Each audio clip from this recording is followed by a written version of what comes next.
My fellow Americans, I'm speaking to you tonight from the Oval Office. Before I begin, let me speak to important news from earlier today. After 8 months of nonstop negotiation, my administration, a ceasefire and a hostage deal has been reached by Israel and Hamas, the elements of which I laid out in great detail in May of this year. This plan was developed and negotiated by my team and will be largely implemented by the incoming administration. That's why I told my team to keep the incoming administration fully informed, because that's how it should be, working together as Americans. This will be my final address to you from the American people from the Oval Office, from this desk as president. And I've been thinking a lot about who we are and maybe more importantly, who we should be. Long ago in New York Harbor, an iron worker installed beam after beam, day after day. He was joined by steel workers, stonemasons, engineers. They built not just a single structure, but a beacon of freedom. The very idea of America was so big, we felt the entire world needed to see.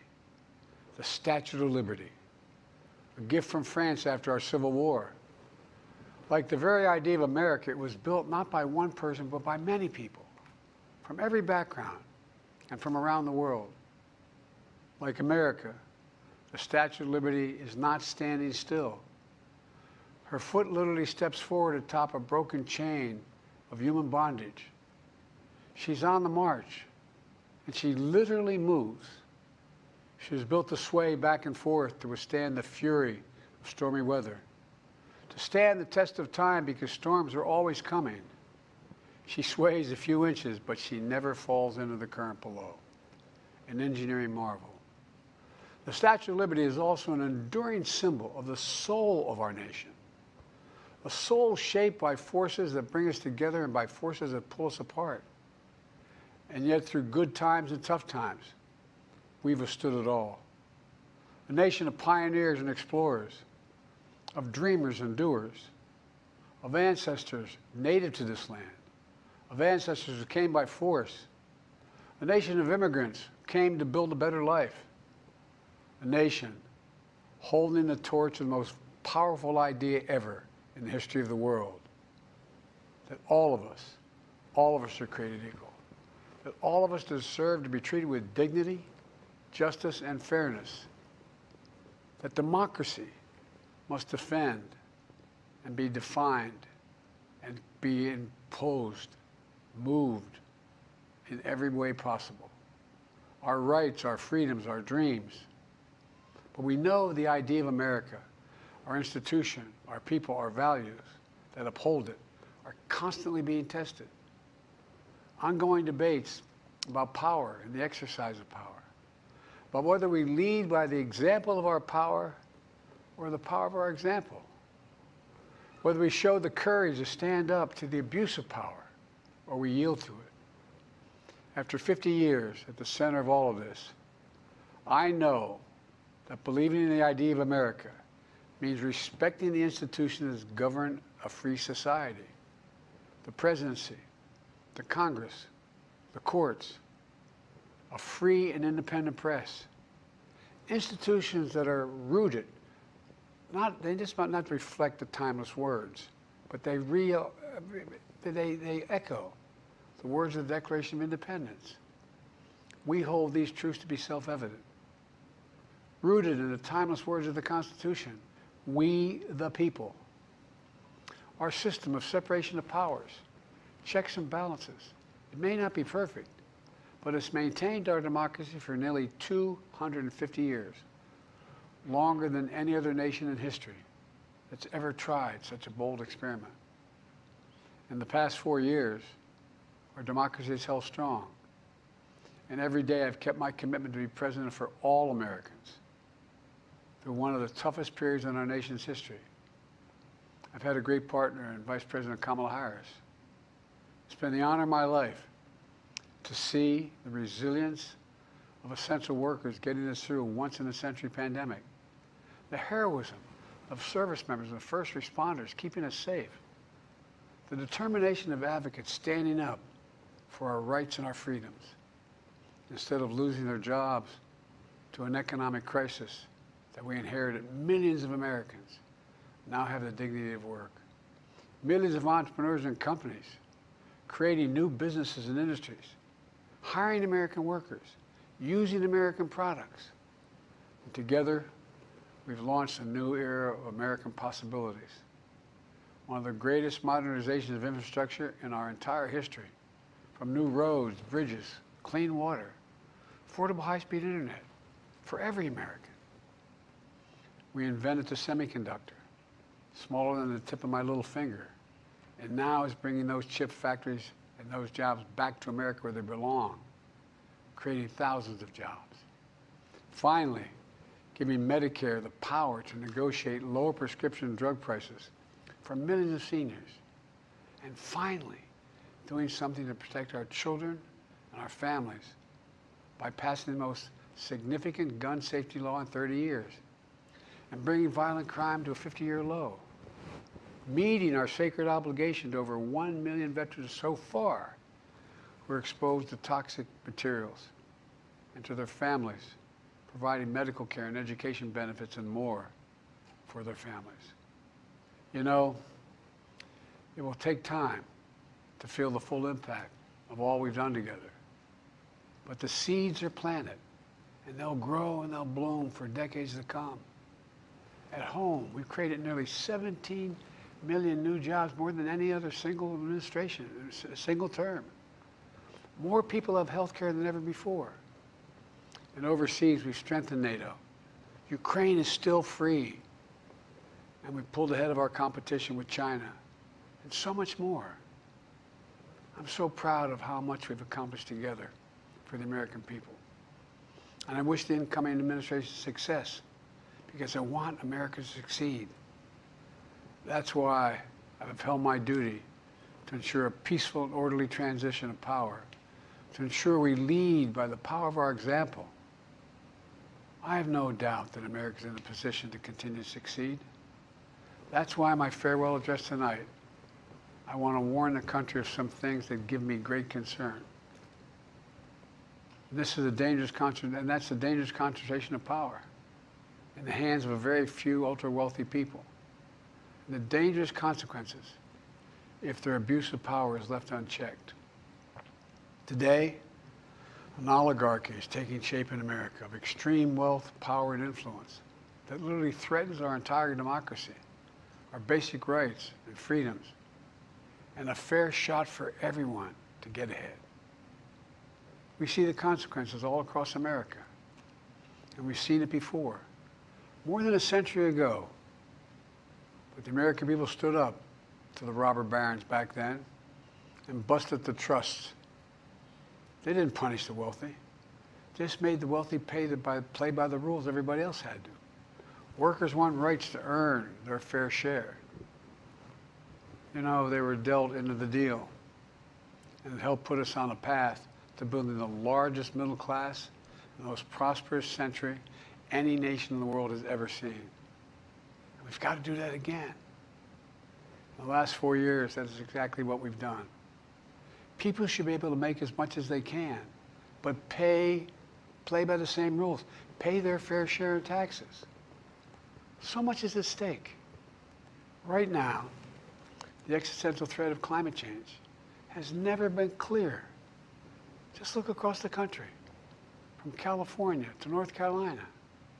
That's why I signed the most significant climate and clean energy law ever in the history of the world, and the rest of the world is trying to model it now. It's working, creating jobs and industries of the future. Now, we've proven we don't have to choose between protecting the environment and growing the economy. We're doing both. But powerful forces want to wield their unchecked influence to eliminate the steps we've taken to tackle the climate crisis, to serve their own interest for power and profit. We must not be bullied into sacrificing the future of our children and our grandchildren.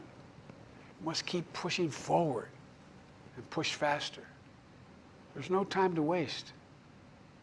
It's also clear that American leadership in technology is an unparalleled source of innovation that can transform lives. We see the same dangers of the concentration of technology, power, and wealth. You know, his farewell address, President Eisenhower spoke of the dangers of the military-industrial complex. He warned us then about, and I quote, the potential for the disastrous rise of misplaced power, end of quote.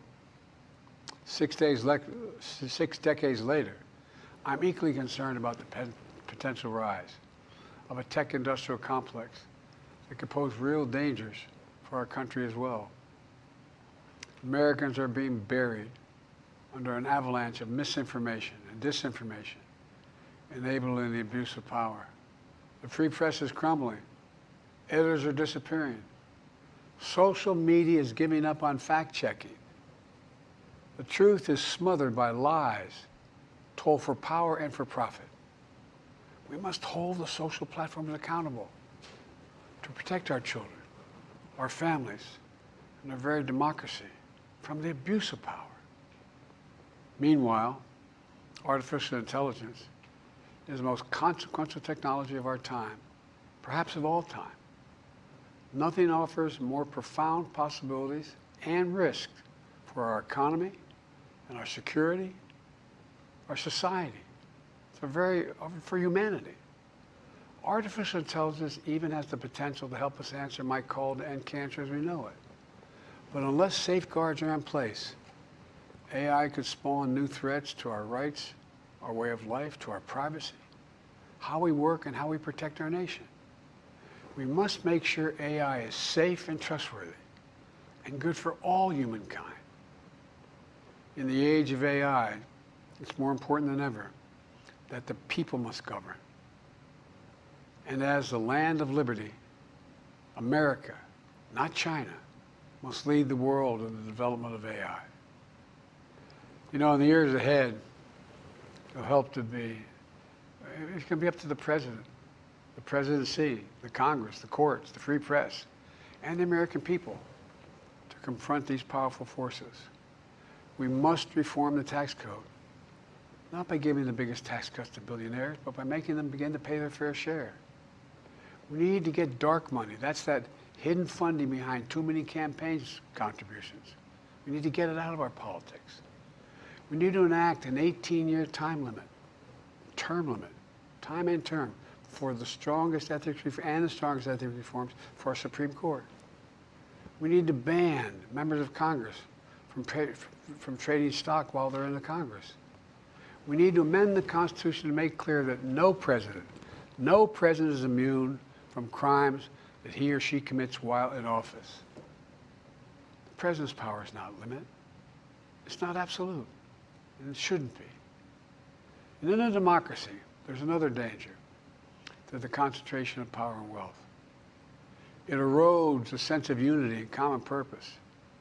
It causes distrust and division. Participating in our democracy becomes exhausting and even disillusioning. And people don't feel like they have a fair shot. We have to stay engaged in the process. I know it's frustrating. A fair shot to a fair shot, not a guarantee, but just a fair shot, an even playing field, going as far as your hard work and talent can take you. We can never lose that essential truth, remain who we are. I've always believed, and I've told other world leaders, America can be defined by one word: possibilities. Only in America do we believe anything is possible. Like a kid with a stutter from modest beginnings in Scranton, Pennsylvania, and Claremont, Delaware, sitting behind this desk in the Oval Office as President of the United States. That's the magic of America. It's all around us. Upstairs in the residence of the White House, I've walked by a painting of the Statue of Liberty I don't know how many times. In the painting, there are several workers climbing on the outstretched arm of the statue that holds the torch. It reminds me every day I pass it of the story and soul of our nation and the power of the American people. There's a story of a veteran. This is a veteran, the son of an immigrant, whose job was to climb that torch and polish the amber panes so rays of light could reach out as far as possible. He was known as the keeper of the flame. He once said of the Statue of Liberty, quote, "speaks a silent universal language, one of hope that anyone who seeks and speaks freedom can understand." Yes, we sway back and forth to withstand the fury of the storm, to stand the test of time. A constant struggle, a short distance between peril and possibility. But what I believe is the America of our dreams is always closer than we think. And it's up to us to make our dreams come true. Let me close by stating my gratitude to so many people, to the members of my administration, as well as public service and first responders across the country and around the world. Thank you for stepping up to serve. To our service members and your families, it's been the highest honor of my life to lead you as Commander-in-Chief. And of course to Kamala and our incredible partner, the historic Vice President. She and Doug have become like family. And to me, family's everything. My deepest appreciation to our amazing First Lady who's with me in the Oval today, for our entire family. You're the love of my life and the lives of my love. My eternal thanks to you, the American people. After 50 years of public service, I give you my word. I still believe in the idea for which this nation stands. A nation where the strength of our institutions and the character of our people matter and must endure. Now it's your turn to stand guard. May you all be the keeper of the flame. May you keep the faith. I love America. You love it too. God bless you all. And may God protect our troops. Thank you for this great honor.